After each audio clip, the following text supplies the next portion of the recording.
उत्तर प्रदेश सरकार में नंबर 2 की गैर मौजूदगी का मुद्दा अब तूल पकड़ता जा रहा है। कयासों के बाजार गर्म हो गए हैं कि आखिर सीएम योगी आदित्यनाथ के नायब यूपी से गुम क्यों हैं। चुनावी नतीजे आने के बाद मुख्यमंत्री योगी आदित्यनाथ 3 बैठकें अपने वरिष्ठ मंत्रियों के साथ और कैबिनेट सदस्यों के साथ कर चुके हैं। कैबिनेट की बैठक भी हो चुकी है, कई बड़े फैसले भी लिए जा चुके हैं, लेकिन उत्तर प्रदेश के डिप्टी सीएम केशव प्रसाद मौर्य सभी बैठकों से नदारद हैं। अब इसके मायने क्या हैं, इस पर जमकर कयास लगाए जा रहे हैं। उत्तर प्रदेश में भारतीय जनता पार्टी को जबरदस्त झटका लगा है। अखिलेश यादव के पीडीए ने बीजेपी की हवा निकाल दी। पार्टी का ओबीसी और एससी वोट बैंक कटकर सपा और कांग्रेस के साथ जुड़ गया और बीजेपी के बड़े बड़े दिग्गज अपने क्षेत्रों में सीटें जितवाने में नाकामयाब रहे। बात अगर डिप्टी सीएम केशव प्रसाद मौर्य की जाए तो उन्होंने भी पार्टी को निराश किया है। 2022 के विधानसभा चुनाव में केशव प्रसाद मौर्य खुद सिराथू से चुनाव हार गए थे, बावजूद उसके पार्टी ने उन्हें डिप्टी सीएम बनाया, जिससे ओबीसी वोट बैंक में सेंधमारी न हो पाए। लेकिन इस बार केशव प्रसाद मौर्य के गृह जनपद कौशाम्बी की सीट तो बीजेपी हारी ही, प्रयागराज मंडल की फूलपुर को अगर छोड़ दिया जाए तो बाकी सभी सीटें हार गई।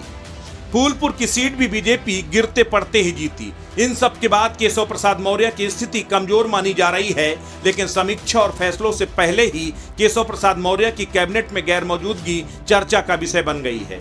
चर्चाएं इस तरफ भी तेज हो गई हैं कि ओबीसी और एससी वोट बैंक में सेंधमारी से भाजपा कमजोर हुई है। ऐसे में केशव प्रसाद मौर्य को कैबिनेट से हटाकर संगठन में लाया जा सकता है और एक बार फिर उत्तर प्रदेश की बागडोर केशव प्रसाद मौर्य के हाथों में सौंपी जा सकती है। लेकिन इससे बड़ा एक और कारण उत्तर प्रदेश में हार के बाद अंदर खाने बड़े नेताओं के बीच छिड़ी हुई रार है।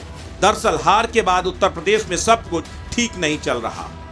उसी समय केशव की अचानक गैर मौजूदगी ने बता दिया कि भाजपा भले ही सबके सामने ऑल इज वेल का ढोंग करे, लेकिन अंदर खाने सब कुछ ठीक नहीं चल रहा है।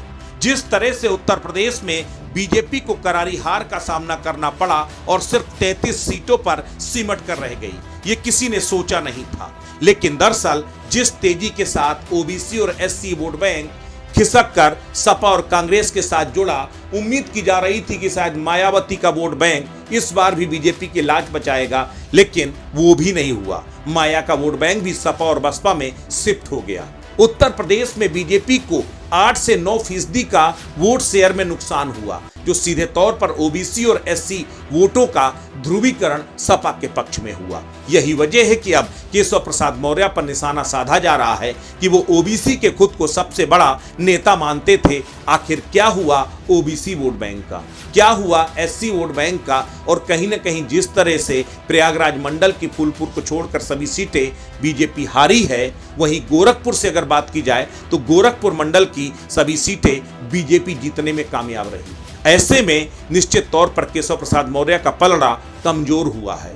अब कैबिनेट से गैर मौजूदगी के पीछे क्या यही वजह है या फिर बीजेपी की कोई रणनीति, ये आने वाले वक्त में पता चलेगा। अस्तित्व न्यूज के लिए ब्यूरो रिपोर्ट।